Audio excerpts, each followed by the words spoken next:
Jeannie, Yeah, thank you so much for being here. you're Very welcome. warm welcome, and to everybody who listens in to our talk this afternoon. I'm in my studio at home in Plettenberg Bay in the Western Cape, right at the tip of South Africa, and you're in your study at home in Florida in the United States. That's Good. right. Orlando, Florida. Orlando, absolutely. Good, Jeannie. Um, I'd like to introduce Dr. Jean Raffa to all of you.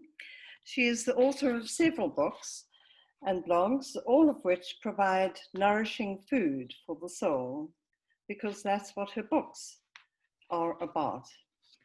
The soul and the soul work required by each of us if we answer the call of our soul.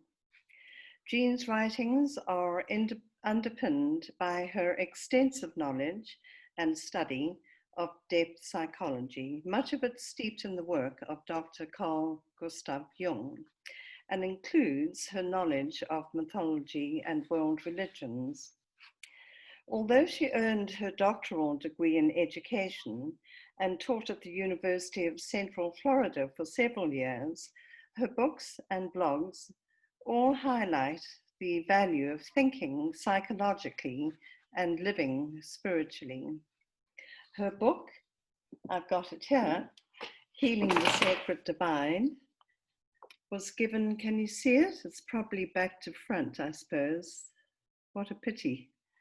So that's a mirror image of it. Her book, Healing the Sacred Divide, was given the 2013 Wilbur Award by the Religion Communicators Council for Excellence in communicating religious issues, values, and themes. All of the links to Jean's information will be provided at the end of this. The Healing the Sacred Divide is a wonderful book, a compelling journey through the human psyche and soul, both personal and universal. Thank you. Yes, I'm proud of this book, and it is about the terrible divisiveness that we see in today's world, and how we can do our best to heal the opposites in ourselves, the conflicts that we have, and in turn then hope through learning how to heal ourselves and become whole, we can then begin to react and work in our own relationships in more healthy ways. It's sort of like from the microcosm to the macrocosm. You start within, then it has an effect on the outer. Exactly, it does. It's all about, it has to start within. If I don't like myself, I'm going to find it hard to like anybody else. And so I have to work on myself first. And that's what I write about in all my books, how I've worked on myself and ways that I've changed and why and things like that. Jeannie, we're here to talk about your latest book, The Soul's Twins. Emancipate your feminine and masculine archetypes. All of the title is interesting. Does the soul have a twin? Well, I'm not saying that my soul has a twin somewhere out there. Yes. I know that there are people talking about twin souls, and there's a theory about that going around. And what I'm really talking about is the fact that everybody has an inner opposite. We have our conscious selves and we have an unconscious self. And in that psyche, that unconscious self, we have masculine and feminine sides. And historically, we have associated them, these inner partners, who I think of as my soul's twins, the masculine and feminine sides of me. Historically, we've associated them with the genders.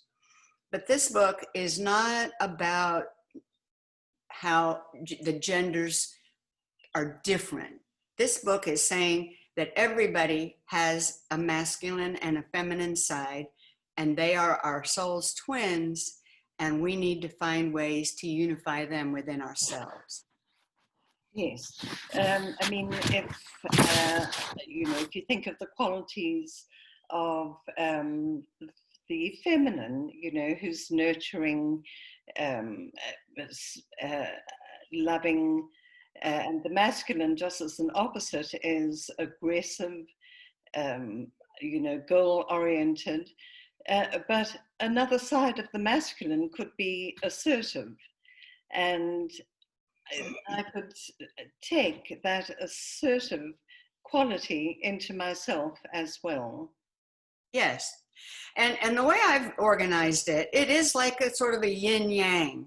It's like, well, that's what yin yang in the Asian philosophy is referring to. It's referring to everybody, every psyche having two fundamental drives that work together to create life in the psyche and to create energy in the psyche.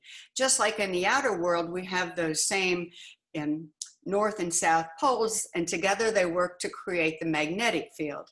Well, in our psyches, we have the masculine and the feminine drives. And I'm associating the feminine drive with the drive for species preservation. Yes. I'm not talking about women here. I'm talking about everybody having a drive for species preservation. And everybody has a drive for self-preservation. And so these are essentially what people have meant when they have talked about this, the psyche having a masculine and feminine side. And so I'm saying that the feminine side is about species preservation.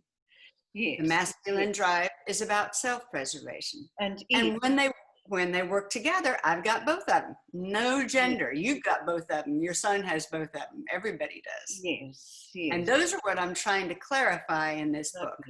Yes. Lovely, Jeannie. Thank you. Now, you mentioned 4 feminine archetypes and 4 masculine archetypes, which you arrange in pairs. Tell us more about these archetypal twins and their relationship to the instincts. Okay. First of all, for people who aren't totally familiar with what archetypes are, they are images, mental images of our instincts. And I heard Dr. Murray Stein make that comment. It was about 30 years ago at a conference I attended. He's now the head of the Zurich Jung Institute. Yes. And wonderful man and a wonderful speaker. And when he said the archetypes are images of instincts, at that time I was beginning to really wonder, well, how about which instincts? What are the instincts? He said there are 5. And he said they are nurturance, yes, activity, the instinct for activity, the instinct for nurturance. Everybody needs to be nurtured. Everybody wants to be nurtured. Everybody wants to nurture. Everybody has to have meaningful work. That would be the instinct for activity. Things that you do to make your life better, things that you make and work, activities that you handle, and how you find food and that sort of thing. Everybody has an instinct for reflection. They want to free themselves from delusion. We want to be released from delusion. We want to understand. And then the 4th instinct that he mentioned was the instinct for sex. And that instinct is about the search for love and pleasure. So let me go back to the first one. I didn't tell you that the instinct for nurturance is about our need for lawful order and moral virtue. We want to be virtuous. We want to nurture others. We want to nurture our children to be nurturous, to be nurtured and to be nurturing. We want to pass on the traditions of our ancestors to our children. And the images of that instinct, what would the feminine image be? It would be the mother. And the masculine image or the drive for self-preservation image would be the father. And so everybody has an image of a mother and what a mother ought to look like. Imagine, for example, that we were furnished with a coloring book. You know those coloring books with those little black outline patterns, Yeah. a page for each image, and you can fill them in with crayons. Perhaps you do that in South Africa as well. Yes. Well, yeah. If you imagine that your psyche was a big empty coloring book with all those patterns in it, all those images, those would be the archetypes. And then you would fill in the mother archetype depending on the way you were mothered or how you think a mother should be, what your expectations for mothers are. We do the same for father. So I have an inherent pattern like that pattern in the coloring book for mother. A snail doesn't have a pattern archetype for a mother because a snail is hatched and it goes crawling away. It doesn't know it has a mother. But we humans know we have mothers, and our expectations and experiences having to do with mother are very powerful. Yes. So the first pair of twins then is the mother and the father archetype. For the instinct for activity, I'm using the queen archetype, which is not referring to females, it's referring to species preservation, the indomitable energy of somebody who wants to save, preserve life, preserve the species. Think of John Muir. He was a famous American environmentalist who founded Yosemite National Park and the Sierra Club in the United States. He was a naturalist and a botanist, and he really wanted to preserve the woodlands and the wilderness. So in Greek mythology, that was the goddess Artemis. Yes. Whereas her twin brother Apollo was the god of civilization. I've arranged these archetypes a little bit differently for the instinct for activity. What I'm saying is that the species preservation aspect of that particular instinct, for activity would be the queen. Think about queens who want to preserve the cultures that they are in charge of. Yes. Think of the Amazon queens who were wild and courageous and brave, and who protected their families and their lands. Yes. And the masculine self-preservation side is the traditional one that most people think of. It's the warrior. So in my book, I talk about why I've chosen the queen instead of the Amazon, as Tony Wolff, Jung's associate. He used the archetype of the Amazon for the feminine side. But there's a lot of overlap in all of these archetypes because nobody knows exactly what they look like. And I have found it to be more, it fits into my theory more clearly if I compare the species and the self-preservation, and I talk about the differences in those intentions that we have when we're serving an instinct, like the instinct for activity. Okay, and then the third instinct would be the instinct for reflection. And the goal for that instinct is release from delusion. We don't want to be confused. We don't want to be unconscious. We want to understand. And so we reflect on our lives and we reflect on our feelings. And the feminine archetype for that is the mediatrix or medium. And the masculine archetype for that would be the sage. And you know about mediums, it can be men or women. We use the term mediatrix because we're talking about the archetypes that we associate with the feminine energy and the archetypes we're associating with our masculine energy. Yes. So the sage, of course, has all this objective knowledge, and the mediatrix has this open connection with otherness, a connectedness to other people, emotions and moods going on around her, possibly even to other other species, animals. Some people are very good with animals because they can connect with them. So we're talking about that special way of reflecting by absorbing energy from other places, and you understand that, yeah. Yes, And then the last, that's the value of reflection, is looking back and sort of taking all that information, for want of a better word at the moment, but reorganizing it within one's psyche, and, you know, really getting to the real value of what it all is. So I'm just saying, you know, you were talking about the mediatrix and the sage, and their ability to reflect. And yes, reflect means also to put art. You know, you reflect in, oh yeah, but you put art is, you know, sort of how I also saw it. Thank you. you're That was, right. And those are the two archetypes that would be the ones who would be able to make those changes and who would be thinking about individuating. And I didn't mention the final two, just very quickly. I Are just want to say about Ruth Bader Ginsburg. Would she be oh an yes, example? Yes, definitely. she is, yes, she is. Thank you for mentioning that. My book does use examples of these archetypes. I talk about at least 3 examples for both archetypes, the feminine and the masculine. And for my sage, I picked Ruth Bader Ginsburg. Yes, she is in the book.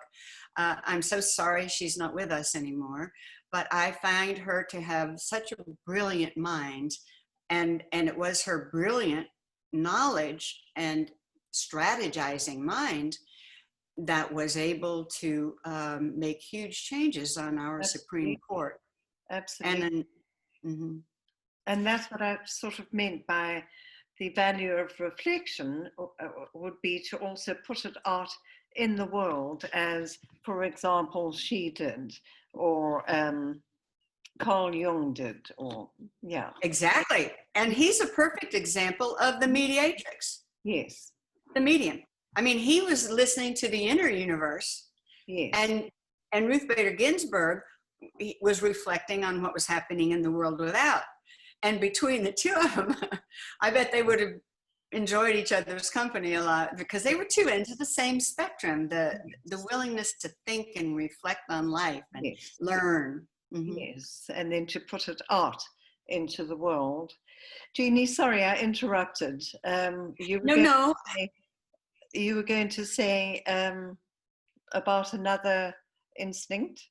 Yes, the final instinct is the instinct for sex, and that the goal for that is love and pleasure. So of course it's not just about physical love, but it is of course about physical love.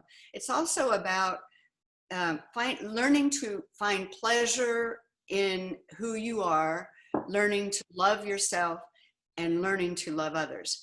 And so again, there is a species preservation way of doing that, which is the beloved, and a self-preservation way of doing that, which is more of the lover. But together, they always work in partnership. There's no right or wrong, good or bad, about either side. Yeah. And you brought this up earlier. All these archetypes, they seem to be opposite because they're associated with the genders and they're two basic drives. But the point is, they work together constantly in us and in our brains. Yes. You know, just like we have a left side of our brain and a right side of our brain, and the corpus callosum down the middle, and they're always interacting. You could say that's the same of any of these archetypal pairs. Yes. They're always working together. Yes, yes, yes. The Jeannie, the subtitle of your book is Emancipate Your Feminine and Masculine Archetypes. Suggests that the feminine masculine archetypes need to be freed. I guess we need to discriminate between the opposites firstly, before we resurrect what lies unawakened within. So We that certainly do. I don't. those opposites, which you have in fact, dealt with, very nicely now. So instead of putting them into a sort of a dualistic way of thinking, which has been very restrictive for all of us up to this day. So but again, discriminate between the opposites. Yeah, and the problem, yes, exactly. You have to make those distinctions before you can unite them.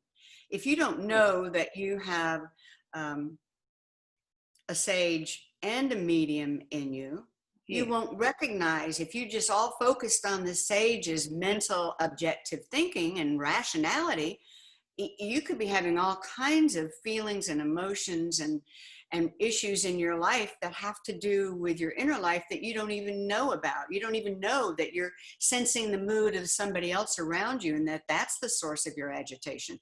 So you have to know what both sides are. The problem is that when we grow up, our parents sometimes tend to, or at least they certainly did in my generation and probably yours, assign certain good and bad designations to certain qualities. Those people are good. Our people, they're not like us. Our people are good, and those people are bad.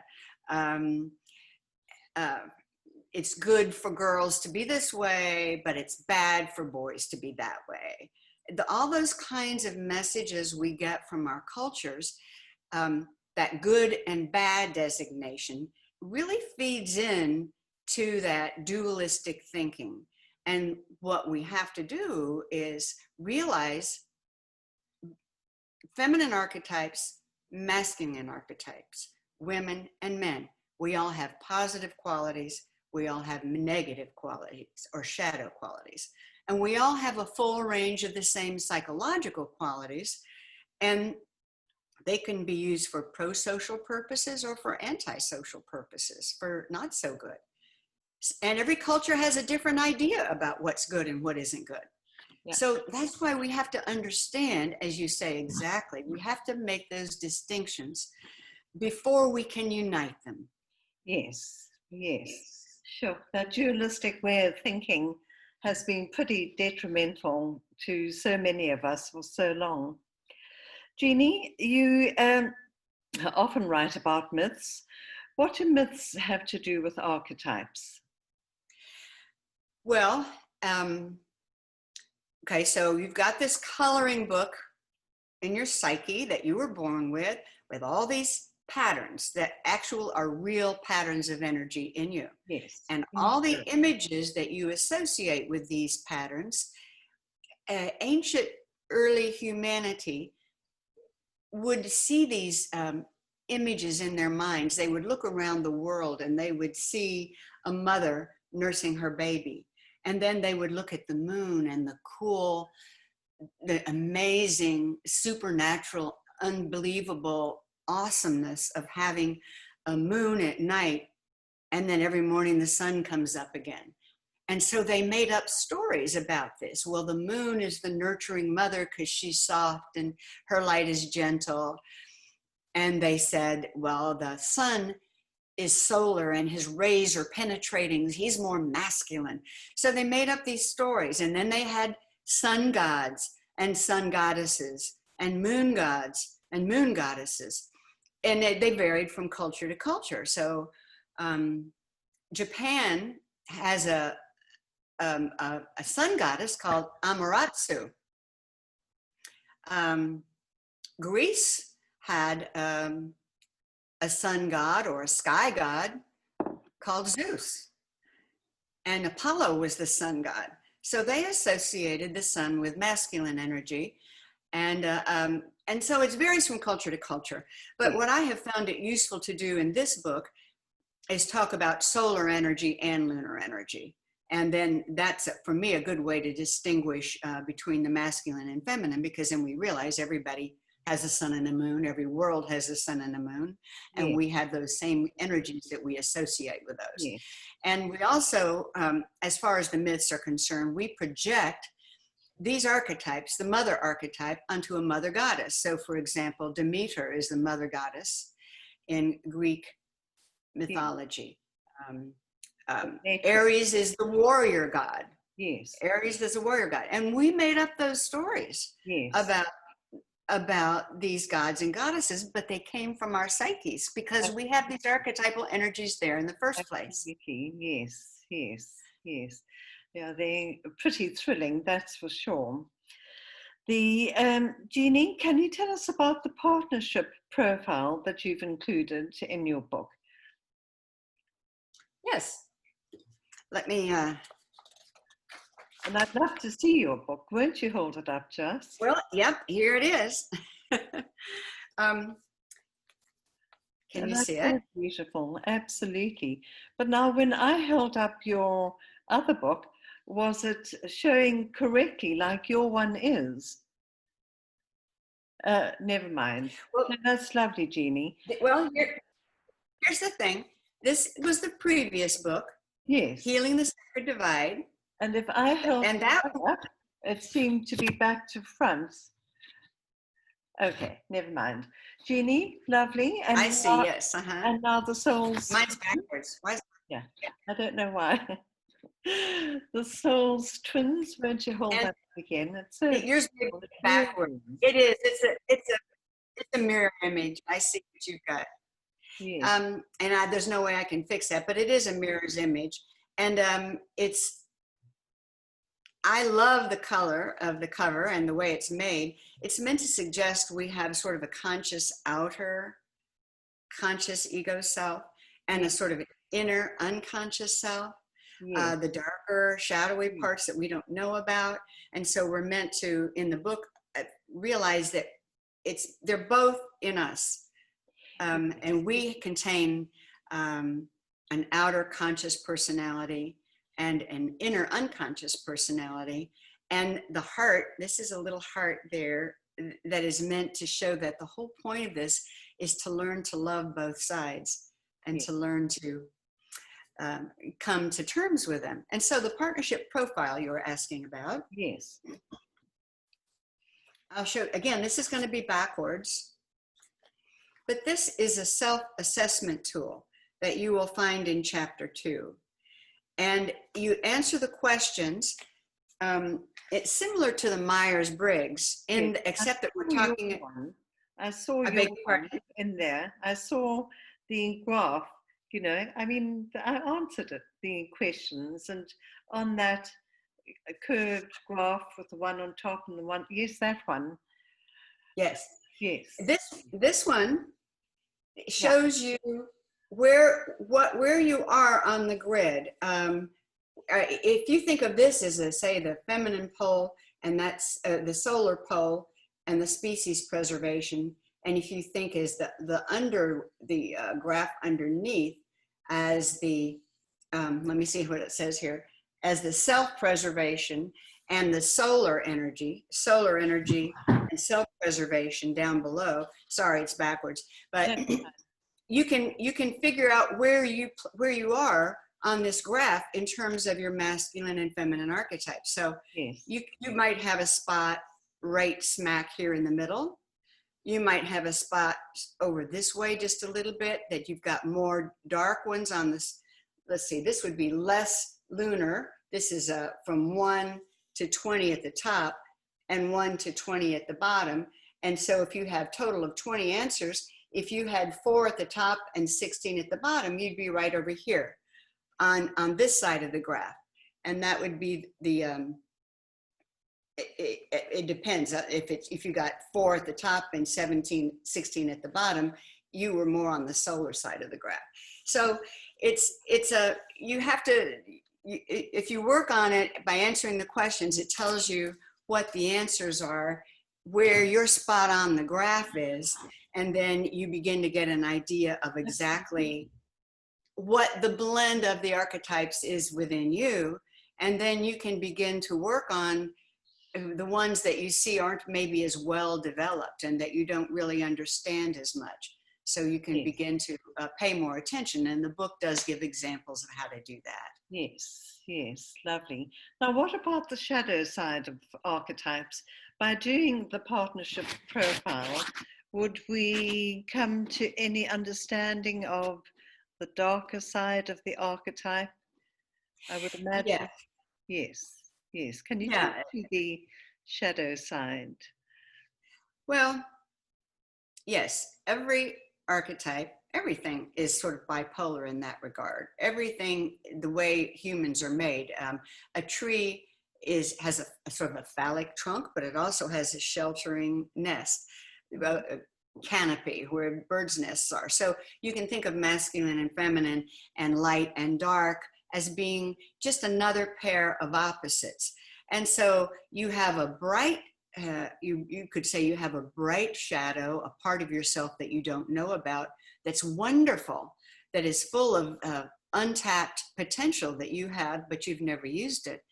And you could have a dark side, something about yourself that you've repressed. So let's say you're a child who grew up in a family and you loved art. You loved to draw as a child, but your parents thought it was a waste of time. The people at your place of worship or the kids in your neighborhood made fun of you because you liked art. And so you might repress your creativity. And you might think there's something wrong with it and that it's bad. So anything that we think is bad or wrong, we repress into our unconscious selves. We have a conscious self and an unconscious self. And we put the things we don't like there.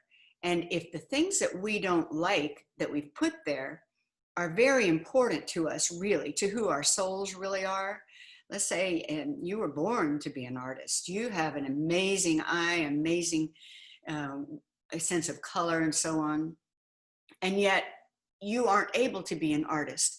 That resentment and frustration builds up in you until it's like that little dragon that you pushed into your unconscious when you were a little kid gets fiercer and angrier and stronger and more powerful until you have a very angry and frustrated shadow that comes out in your moods and in your behaviors and in your relationships because you're not happy with yourself, because you're not being yourself.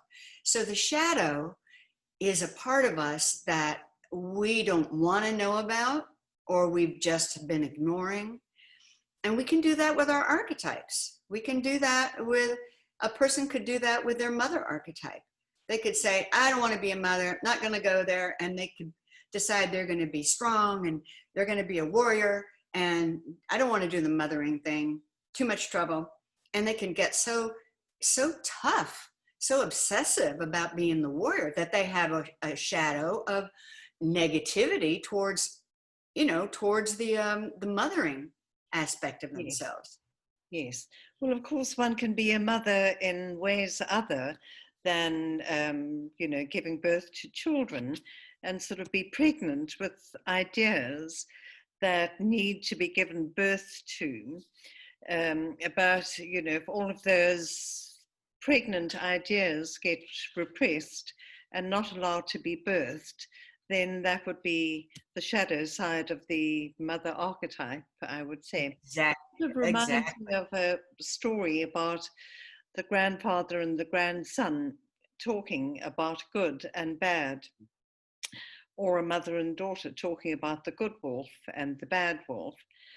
And the grandfather's response is to feed the good, don't feed the bad. But there's another response, I think, that is a valuable one, and that's feed them both, i.e. get to know them both, plummet right down into the depths. And of course, you don't have to act on the bad. But the message for me is to pay attention to the opposition, which can be illuminating. Exactly. And that is the point of the book. I want people to see that each archetype has its shadow qualities, and I list them for both all the archetypes, and to understand that if you get too obsessive in one direction, that it turns dark. Yes. Or if you repress too much, that can turn dark in terms of antisocial or non-social or shadow behaviors. Yes. So yeah, you have to know them both for sure. Absolutely, for sure. Jeannie, now there's a definite spiritual element in your book, as there is in your other books as well. Why is that? Why do you combine psychology and spirituality? Well, for me, they have become in our society over the last few thousand years, they have been seen as sort of opposites in some ways. That uh,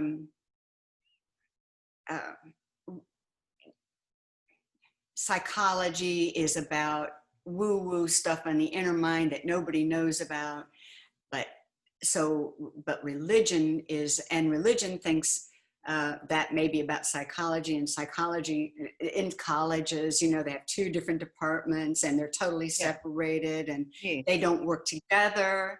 Yes. In my experience growing up, I was very spiritually aware and hungry for, I sensed some sacredness in the world. I sensed a deeper meaning to my life. I didn't have those words then, but I yearned for something more. And when I discovered, I had a kind of I had very much of a spiritual awakening when I was 17, and I describe it in my last book, Healing the Sacred Divide, that woke me up and made me realize there was something in me, a big spiritual yearning in me that was trying to get my attention.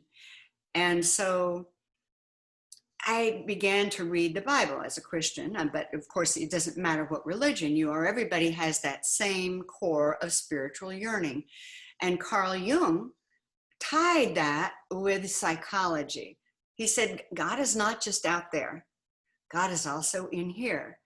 And he said, we each have a core called the self with a capital S. It's an archetype at the center of the psyche. It's the core of our psyche and the circumference of our psyche. It's all of us, all of our mind. And it is also our God image or our religious instinct. Yes. And so,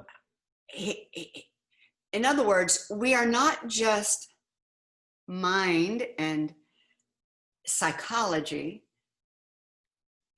We are also spirit. We're spiritual beings as well. Yes. And we're physical beings. Yes. And so to try to separate those, here's physical education over here, here's psychology here, and here's religion here. Yeah. Well, I don't believe that you can become a whole, individuated, complete person if you keep those separated.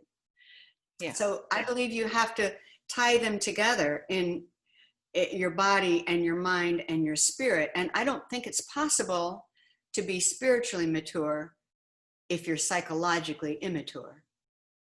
Yes, yes, lovely. So, yes, right, I'm just looking. So I talk about both. Yes, no, good. So, Jeannie, all of this is to become more self-aware, and in so doing, take the first steps towards healing our inner conflicts and outer relationships. Becoming aware that the self is comprised of both female and male energies, archetypes, and that self-awareness allows for greater consciousness.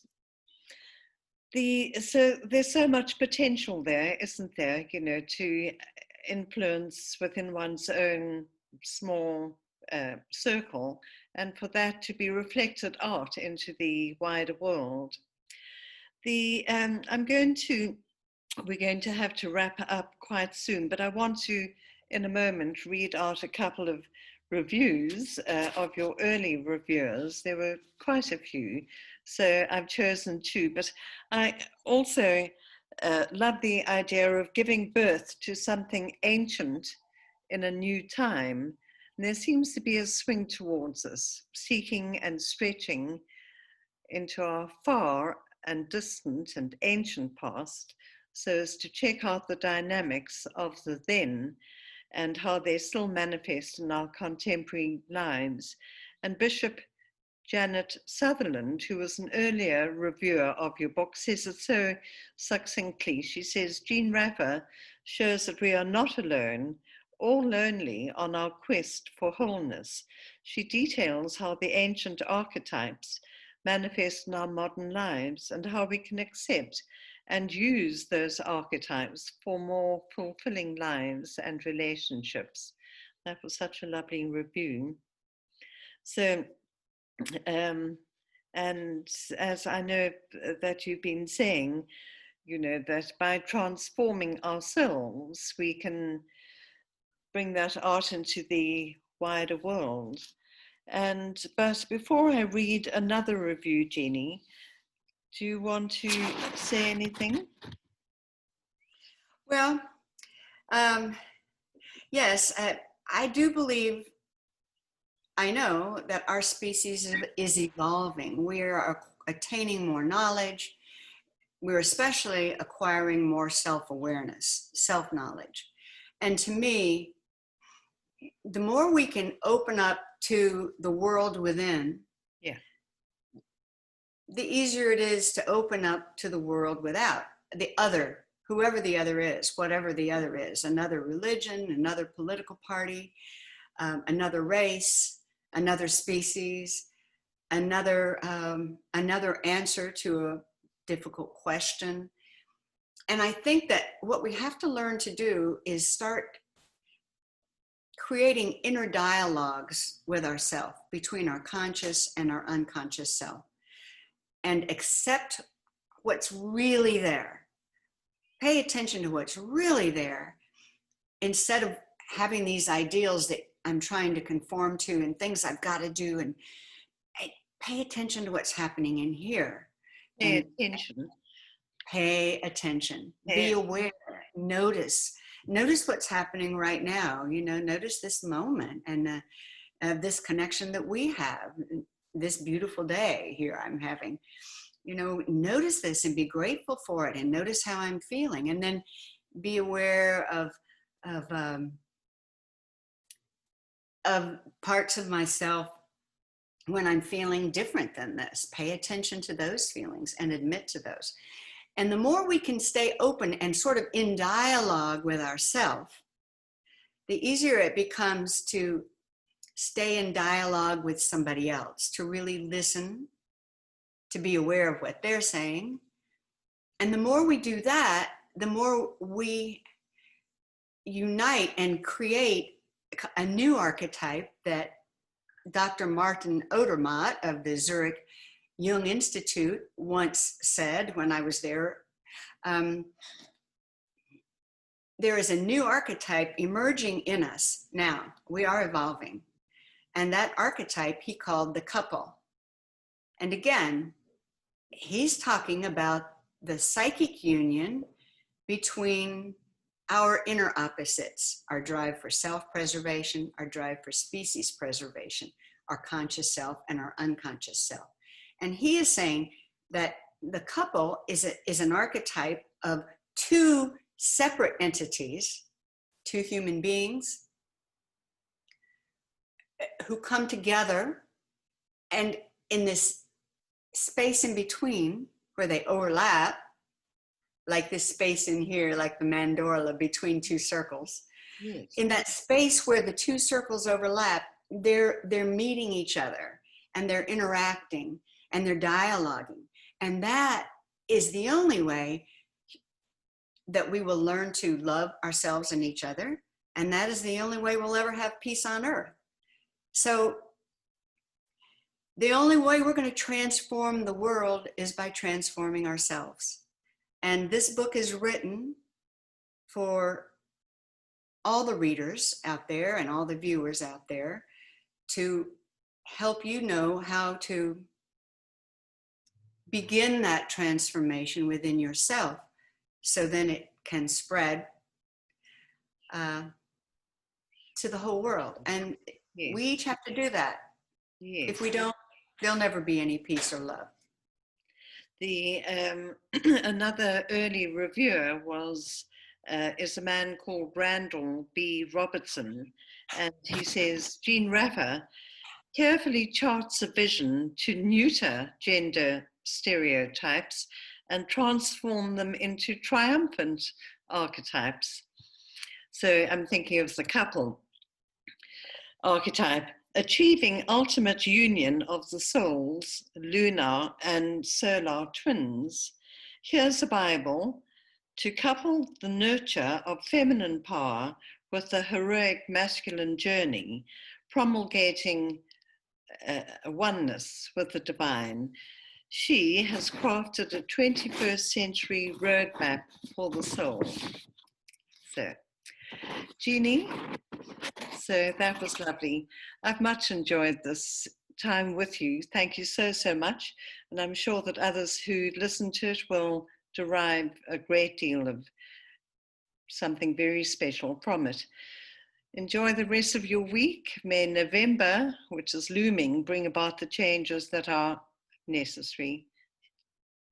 And happy, what do you call it? All Souls Day or Halloween. We call it Halloween here, but of course it's All Souls Day, which is appropriate. We're talking about the soul. Indeed, it is. Good, Jeannie. Thank you so, so much.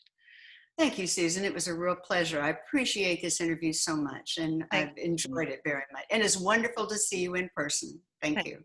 You too. Good. Bye for now.